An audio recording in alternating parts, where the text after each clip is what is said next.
Assalamualaikum warahmatullahi wabarakatuh. Apa kabar anak-anak? Semoga kalian selalu dalam keadaan sehat dan juga semangat ya dalam belajar. Sebelum mulai pembelajaran hari ini, alangkah baiknya kita berdoa dahulu. Berdoa dimulai. Berdoa selesai. Untuk materi hari ini, Ibu akan membahas tentang hukum Paskal dan hukum Archimedes. Yang pertama adalah hukum Paskal. Hukum Paskal ini dikemukakan oleh seorang ilmuwan Perancis yang bernama Blaise Pascal pada tahun 1623 sampai 1662. Bunyi hukum Paskal yaitu tekanan yang diberikan pada zat cair dalam ruang tertutup akan diteruskan ke segala arah dengan sama besar. Penerapan hukum Paskal ini contohnya seperti pompa hidrolik. Ya, pompa hidrolik ini sebagai alat pengangkat beban berat. Nah, anak-anak perhatikan gambar mekanisme pompa hidrolik.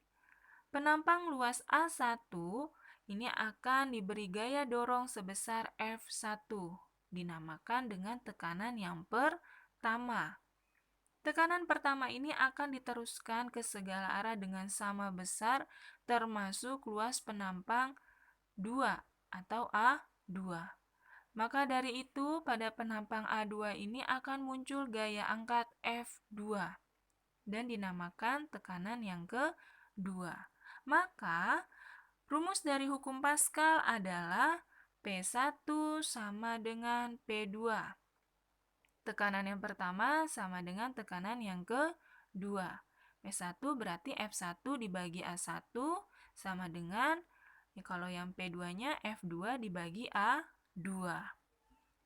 P1 itu tekanan di pipa yang pertama, P2 tekanan di pipa yang kedua, satuannya adalah Pascal. F1 gaya di pipa pertama, F2 gaya di pipa yang kedua. Satuan dari gaya yaitu Newton.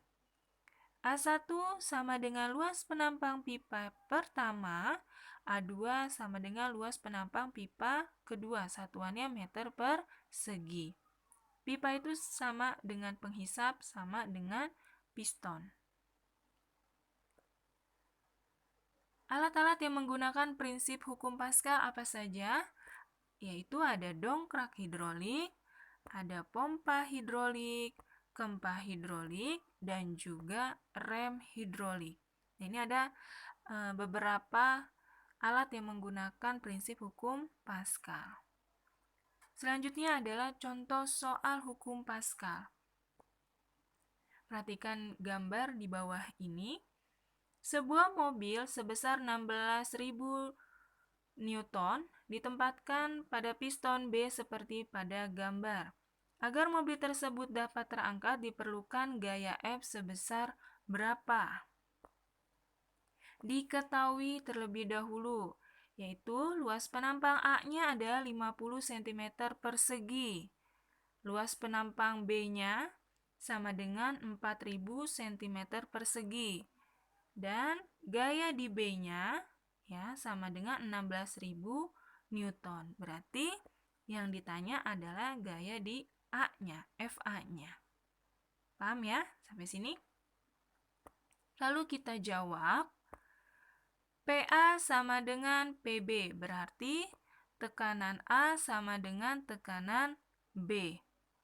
Kita masukkan FA per AA sama dengan FB per AB. Lalu dikalikan silang. FA disilangkan dengan AB sama dengan FB dikalikan AA. Karena FA yang ditanya, maka FA-nya kita keluarkan. FA sama dengan FB dikali AA dibagi AB. Atau FB-nya tadi gaya B dikalikan luas penampang A dibagi luas penampang B. Lalu dimasukkan angkanya, 16.000 dikali 50 dibagi 4.000. Nah, anak-anak, 16.000 dibagi 4.000 bisa kan ya? Dapat 4. Lalu dikalikan 50. Dapat 220. Newton. Jadi, agar mobil terangkat diperlukan gaya sebesar 200 Newton. Ya. Selanjutnya adalah hukum Archimedes. Hukum Archimedes ini dikemukakan oleh seorang ahli dari Yunani yang bernama Archimedes. Bunyi hukum Archimedes yaitu jika suatu benda tercelup sebagian atau seluruhnya ke dalam zat cair, benda itu akan mengalami yang namanya gaya ke atas atau gaya apung, yang besarnya sama dengan berat zat cair yang dipindahkan benda itu. Maka rumus dari hukum Archimedes adalah Fa sama dengan rho cair dikalikan Vb dikalikan G. Di mana ya Fa itu adalah gaya apung satuannya Newton, rho cair yaitu massa jenis zat cair, Vb adalah volume benda yang tercelup, G adalah percepatan gravitasi. Pada hukum Archimedes, bila benda dicelupkan ke dalam zat cair, terdapat 3 posisi, yaitu terapung, melayang, dan juga tenggelam.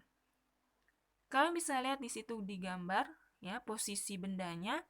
Kalau yang terapung, posisi benda sebagian muncul di permukaan zat cair dan sebagian terbenam di dalam zat cair. Maka massa jenis zat cairnya lebih besar dibandingkan dengan massa benda. Maka benda dikatakan terapung.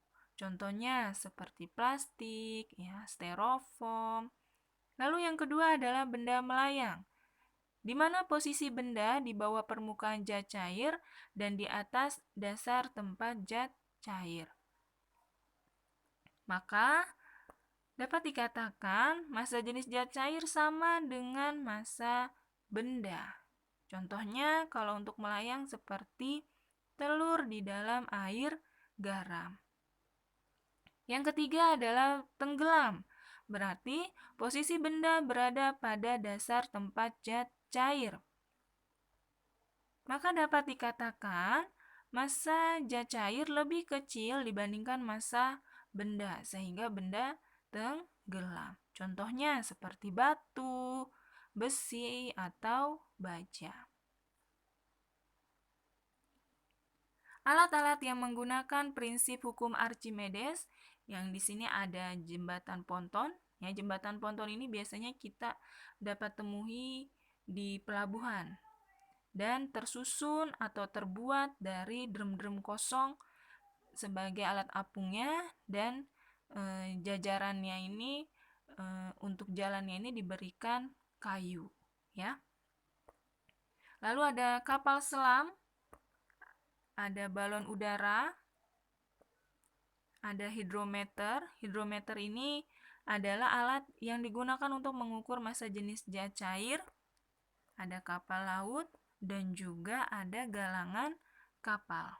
Nah, ini beberapa contoh alat yang menggunakan prinsip hukum Archimedes. Ini di token untuk masuk ke link soal ya anak-anak. Contoh soal pada hukum Archimedes, perhatikan gambar di bawah ini. Telur yang berada di dalam air bermassa jenis 1000 kg per meter kubik mempunyai volume 0,02 meter kubik dengan gaya gravitasi 10. Jadi, gaya apung yang diterima telur sebesar berapa?